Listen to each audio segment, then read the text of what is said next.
All right.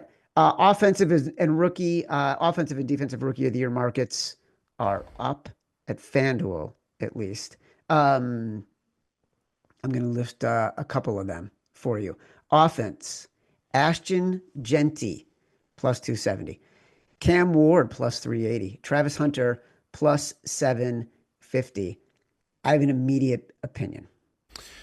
Yeah, I've only made two bets. I immediately, you obviously know I love Cam like Ward. I'm all about Tennessee. I grabbed that one immediately. I just think he should be the odds-on favorite in my opinion.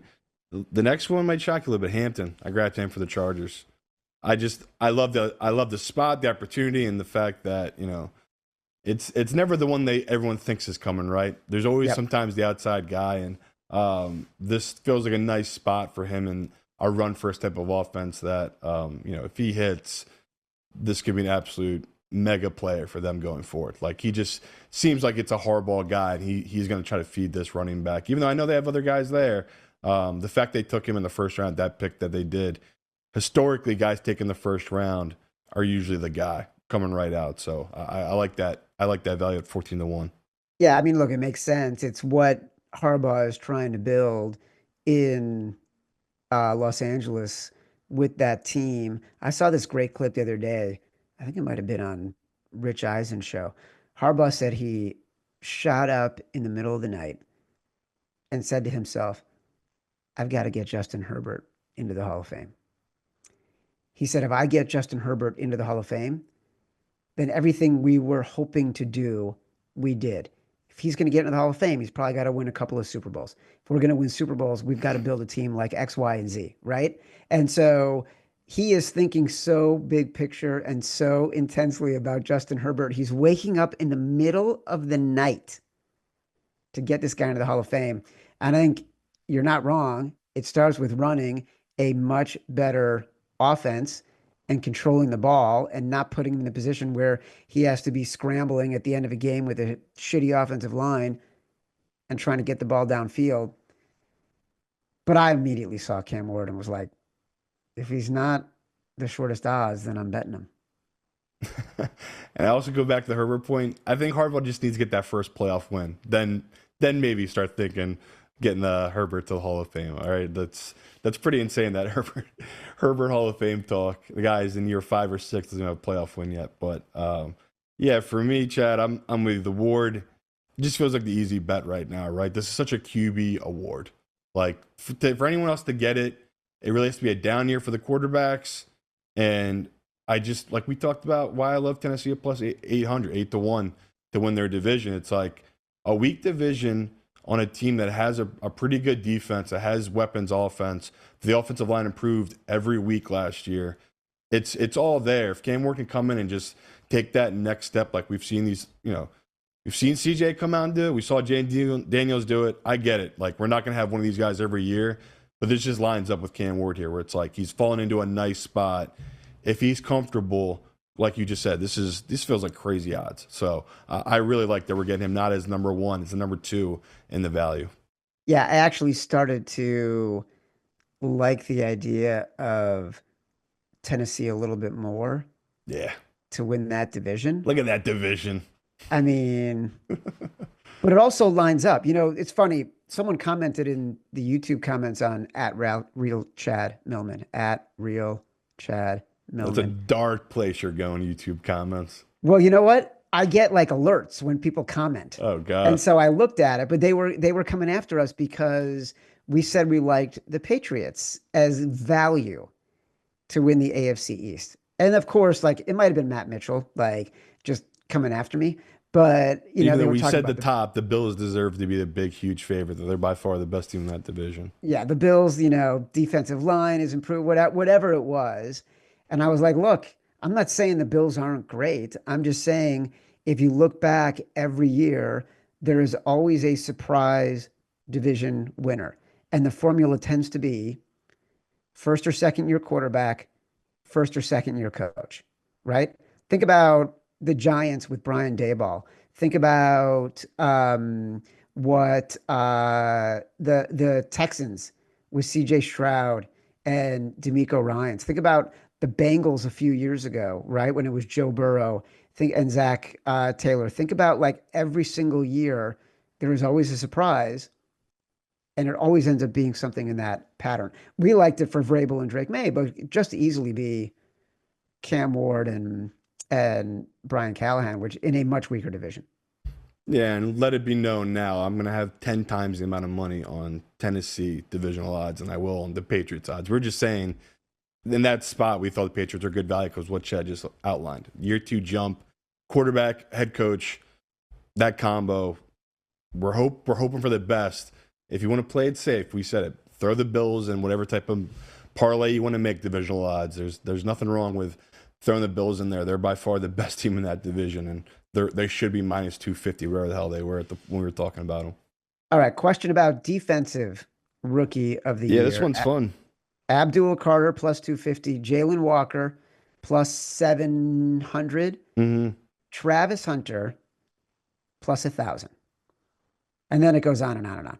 Uh, anyone on the board that I didn't mention just now, because I've got an opinion.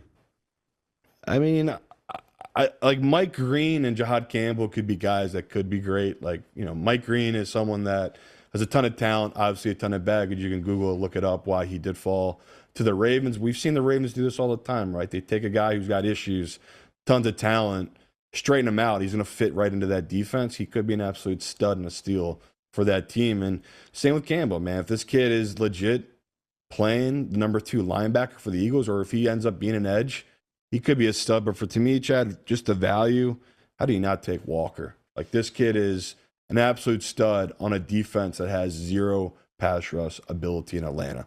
They're one of the worst DN groups in all the NFL. They're instantly getting a guy who could have been a top 10 pick, ton of raw talent.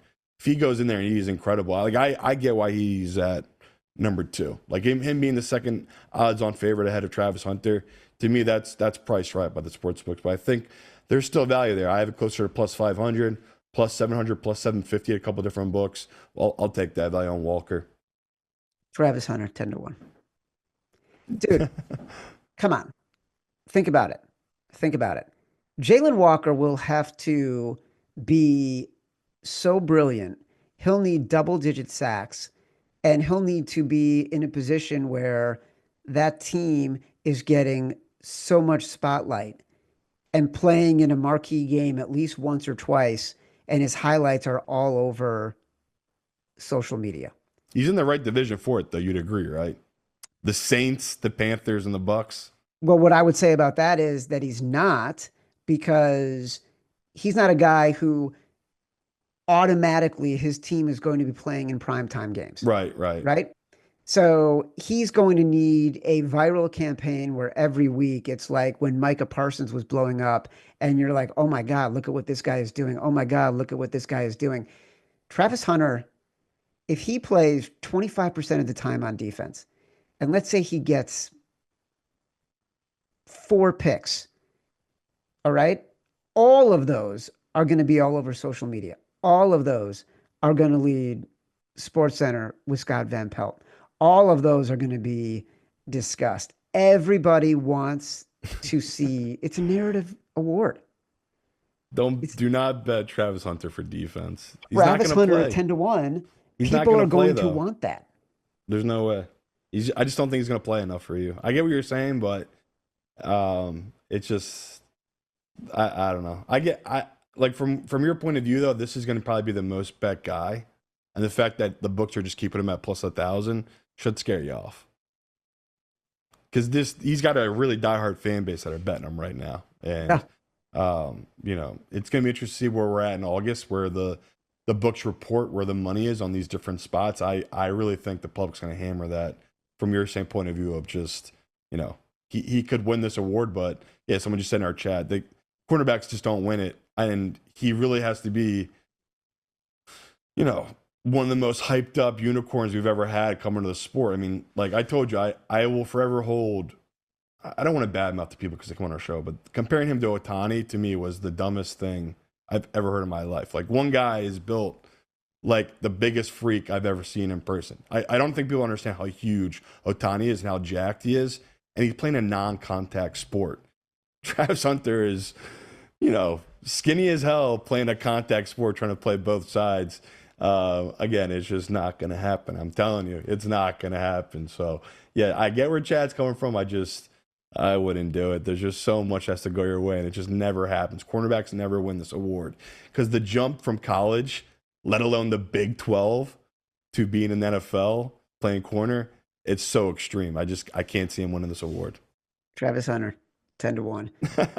Honest to God, he gets 4 picks and makes, 3 highlight-worthy plays on defense. People are fucking suckers. They just are. It's true. The voters are suckers. Everyone wants to be validated for saying, I'm with you. I think it's idiotic to be saying this guy, to be having conversations about this guy playing aggressively both ways. But they took it so seriously in the draft coverage. They talked about it so much. One guy was saying, I forgot who it was like, it's actually easier to do it in the NFL because there's fewer plays. It was like people are trying to will this to be a thing. Travis Hunter, like at 10-1, someone wants to make this happen. And when someone wants to make something happen in the NFL, fucking happens. It's true.